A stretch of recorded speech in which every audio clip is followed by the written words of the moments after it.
Good morning my friends. आज के इस वीडियो में हम लोग आर्गुमेंट ऑफ कॉम्प्लेक्स नंबर के बारे में बात करने वाले हैं। ये आर्गुमेंट होता क्या है, पहले एक पिक्चर ड्रॉ कर लेते हैं। तो मान लेते हैं ये एक कोऑर्डिनेट एक्सिस है जिसे हम एक्स डैश वाई और वाई डैश ऐसा बोल सकते हैं। तो इसमें यहाँ पर एक कॉम्प्लेक्स नंबर है जिसका कोऑर्डिनेट हम लोग एक्स वाई, जिसे हम z equal to x plus i Y ऐसा लिख सकते हैं। तो पिछले दिन हम लोगों ने बताया था कि मॉड्यूलस क्या होता है, कि ओरिजिन से इस कॉम्प्लेक्स नंबर की जो दूरी है, जो डिस्टेंस है, उसी को ही हम उसका मॉड्यूलस बोल सकते हैं और इसको हम स्मॉल r से रिप्रेजेंट करते हैं। मतलब ओरिजिन से ये कितनी दूरी पर सिचुएटेड है। अब आर्गुमेंट क्या होगा? आर्गुमेंट है कि ये कॉम्प्लेक्स नंबर इस पॉजिटिव डायरेक्शन, एक्स एक्सिस के पॉजिटिव डायरेक्शन के साथ कितने एंगल किया है, उसी को ही हम आर्गुमेंट बोलते हैं। और इस आर्गुमेंट ऑफ z को हम लोग थीटा से रिप्रेजेंट करते हैं। मतलब थीटा क्या होगा? Angle subtend by the arc. इसे हम अगर एक आर्क ऐसा कंसीडर कर ले तो एक arc to the positive side of the real axis is called the argument of that complex number. Definition को हम लोग लिख सकते हैं, the angle measured from the positive real axis to the line segment is called argument of complex number. मतलब x axis के positive direction से ये कॉम्प्लेक्स नंबर का जो डिस्टेंस है, ये जो लाइन सेगमेंट है, ये दो लाइन, इनिशियल लाइन और टर्मिनल लाइन, ओरिजिन के साथ जो एंगल क्रिएट करता है, उसको ही हम लोग आर्गुमेंट ऑफ कॉम्प्लेक्स नंबर बोल सकते हैं। और इसे आर्गुमेंट ऐसे लिखा जाता है, आर्गुमेंट ऑफ z, और इसे थीटा से डिनोट किया जाता है। अब एक एग्जांपल हम लोग ले लेते हैं। मान लेते हैं ये कॉम्प्लेक्स नंबर है, यहाँ पर z ये 1,1 कोऑर्डिनेट पर सिचुएटेड है। मतलब x से 1 डिस्टेंस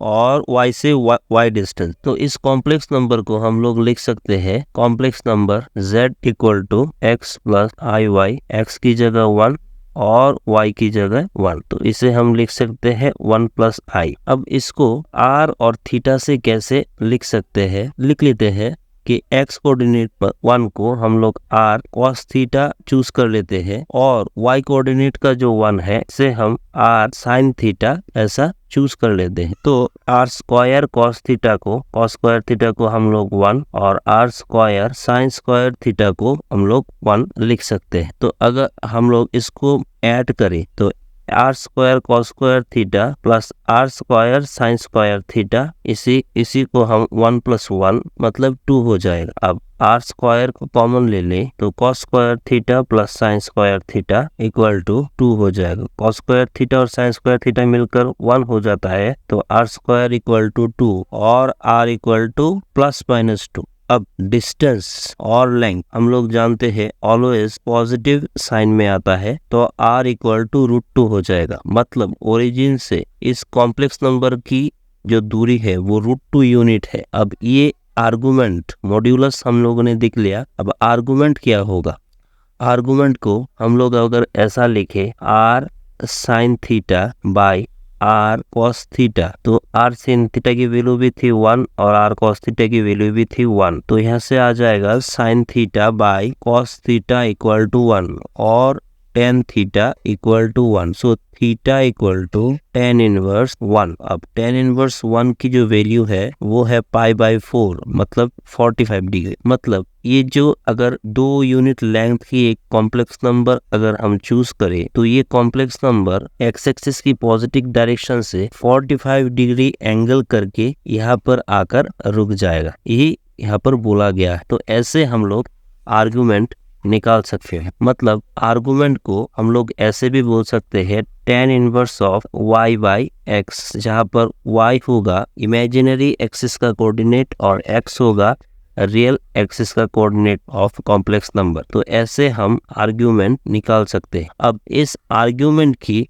जो वैल्यू होगी वो कुछ बुक्स में -π से थीटा पाई तक होगी और कुछ किताबों में पाई से माइनस पाई से थीटा की वैल्यू प्लस पाई तक ऐसे होता है। अगर और कुछ राइटर इसे 0 से थीटा की वैल्यू 2 पाई तक बोलते हैं। तो हम लोग इसको लेकर चलेंगे। कैसे हम लोग देख लेते हैं। तो सपोज कीजिए थीटा ये कॉम्प्लेक्स नंबर z अगर पॉजिटिव फर्स्ट क्वाड्रेंट में हो तो थीटा का वैल्यू पॉजिटिव होता है। अगर सेम ही कॉम्प्लेक्स नंबर सेकंड क्वाड्रेंट पर हो तो थीटा की वैल्यू हम लोग क्या लिख सकते हैं, यहाँ से घूमकर पाई फिर ऐसे थीटा, सो पाई माइनस थीटा। अब ये सेम ही कॉम्प्लेक्स नंबर अगर थर्ड क्वाड्रेंट पे हो तो इसे हम लोग यहाँ से अगर पाई है तो यहाँ से आ जाएगा -5 प्लस थीटा अप टू -5 फिर प्लस होकर थीटा हो जाएगा। और ये अगर फोर्थ क्वाड्रेंट पे हो तो थीटा की जो वैल्यू आएगी वो पूरा माइनस थीटा ही आ जाएगी। ये क्यों होता है? ट्रिकोनोमेट्रिक में हम लोगों ने देखा था थीटा की वैल्यू 0 से लेकर पाई से, फिर पाई से 2 पाई, फिर 2 पाई से 3 पाई, 3 पाई से 4 पर ऐसे करके आ सकता है।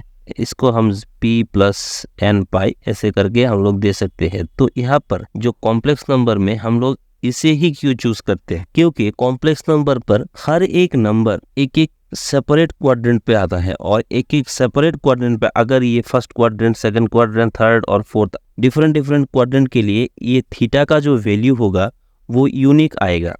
आप लोग समझ लीजिए यहाँ पर एक नंबर है z, ये z का जो एंगल है वो थीटा है। अब इसे पूरा घुमाकर ऐसे मतलब 2 पाई प्लस थीटा हम लोग अगर लिखे तो एक ही नंबर के लिए दो डिफरेंट आर्गुमेंट आएगा। अब दो डिफरेंट आर्गुमेंट जब आएगा तो कॉम्प्लेक्स नंबर पर एक प्रॉब्लम है कोनी मेथड, जिस मेथड पे दो अलग सेपरेट आर्गुमेंट के लिए जो रूट होता है वो डिफरेंट आता है। तो नेक्स्ट कोनी मेथड में जब हम लोग देखेंगे तो ये हम लोग और डिटेल्स में समझेंगे। तो अब तक के लिए ये आप लोग समझ लीजिए कि थीटा का वैल्यू अगर फर्स्ट क्वाड्रेंट पे हो तो थीटा आएगा पॉजिटिव आएगा, ओनली थीटा। सेकंड क्वाड्रेंट पे हो तो पाई माइनस थीटा आएगा, और थर्ड क्वाड्रेंट पे हो तो माइनस पाई प्लस थीटा आएगा, और अगर फोर्थ क्वाड्रेंट पे हो तो माइनस थीटा आएगा। यहाँ पर एंटी क्लॉकवाइज के लिए पॉजिटिव डायरेक्शन और क्लॉकवाइज के लिए नेगेटिव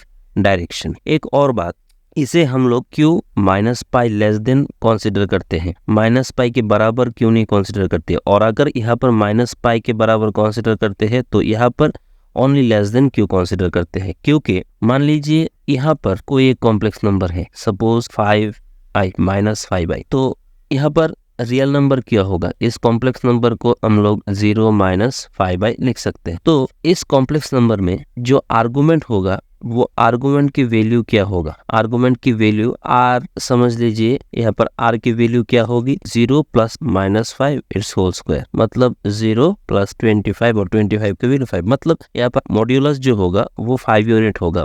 पर आर्गुमेंट क्या होगा? आइदर यहाँ से हम लोग नेगेटिव डायरेक्शन में ले ले तो -पाई होगा, और पॉजिटिव डायरेक्शन में ले ले एंटी क्लॉकवाइज तो पॉजिटिव तो +पाई होगा।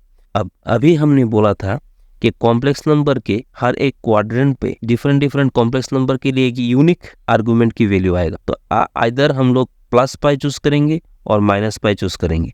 तो इस कॉन्ट्रडिक्शन को दूर करने के लिए हम लोगों ने यहाँ पर +पाई के समान कंसीडर किया थीटा की वैल्यू, और -पाई से ग्रेटर देन कंसीडर किया। अगर -पाई के समान कंसीडर करते तो यहाँ पर कोई भी कॉम्प्लेक्स नंबर के लिए थीटा का वैल्यू वो -पाई और बराबर और थीटा पाई के बराबर हो जाता। तो ऐसे एक वेग प्रॉब्लम सिचुएटेड हो जाता कि whether argument of complex number pi है या -पाई है। तो इस वेगनेस को दूर करने के लिए हमने ऐसा कंसीडर किया। तो अल्टीमेटली हम लोग क्या बोल सकते हैं कि principal value of argument of z को हम लोग -पाई से +पाई तक हम लोग ले सकते हैं। अब कुछ 0 to 2 पाई में 2 पाई भी हम लोग ले सकते हैं, पर 0 to 2 पाई हम लोग क्यों नहीं लेते? क्योंकि जब थीटा थर्ड क्वाड्रेंट और फोर्थ क्वाड्रेंट पे हो तब हम लोगों ने देखा कि अगर 0 to 2 पाई में ले ले तो यहाँ पर आ जाएगा 0 से π/2, यहाँ से आ जाएगा π/2 से पाई, यहाँ पर आ जाएगा पाई से 3π/2, और यहाँ से आ जाएगा 3π/2 से 2 पाई। तो नेगेटिव डायरेक्शन में भी जो y का जो नेगेटिव डायरेक्शन है उसके लिए भी हम लोग देखते हैं कि थीटा के वैल्यू पॉजिटिव ही आता है। अगर यहाँ से अगर हम लोग कंसीडर करें कॉम्प्लेक्स नंबर जो है वो यहाँ पर है, तो कॉम्प्लेक्स नंबर यहाँ से वैल्यू जो आएगा -x -iy। तो यहाँ पर नेगेटिव कोऑर्डिनेट के होने के बावजूद हम लोग थीटा जो है, थीटा को हम लोग यहाँ अगर यहाँ पर हो तो क्या लिख सकते हैं, 180 डिग्री के बाद लोग समझ लीजिए कि 220 डिग्री और 230 डिग्री ऐसा लिख सकते हैं। तो हम लोग देखते हैं कि y की यहाँ पर नेगेटिव होने के बावजूद यहाँ पर थीटा का जो वैल्यू होता है वो पॉजिटिव ही आता है। तो इस कॉन्ट्रडिक्शन को दूर करने के लिए हम लोगों ने थीटा के वैल्यू जो आर्गुमेंट का वैल्यू है वो ऐसे ले लिया कि अगर पॉजिटिव डायरेक्शन यहाँ से यहाँ तक जो है एंटी क्लॉकवाइज डायरेक्शन में अगर हम जाए तो यहाँ से थीटा हो जाएगा, और अगर यहाँ से यहाँ पर तक जाए तो यहाँ पर पाई माइनस थीटा प्लस, पहले पाई जाएंगे फिर ऐसे माइनस होके चले जाएंगे, माइनस थीटा हो जाएगा। अगर नेगेटिव डायरेक्शन में हो क्लॉकवाइज तो यहाँ पर माइनस थीटा हो जाएगा, और यहाँ से यहाँ पर जाए तो third minus pi plus theta, मतलब पहले माइनस पे जाएंगे फिर उल्टा दिशा में, दैट मीन्स पाई, ऐसा होगा। ऐसे कर आप लोग आर्गुमेंट को याद रख सकते हैं। तो नेक्स्ट वीडियो में हम लोग आर्गुमेंट के ऊपर जो प्रॉपर्टी है वो सब हम लोग डिस्कस करेंगे। तब तक के लिए thank you and good bye.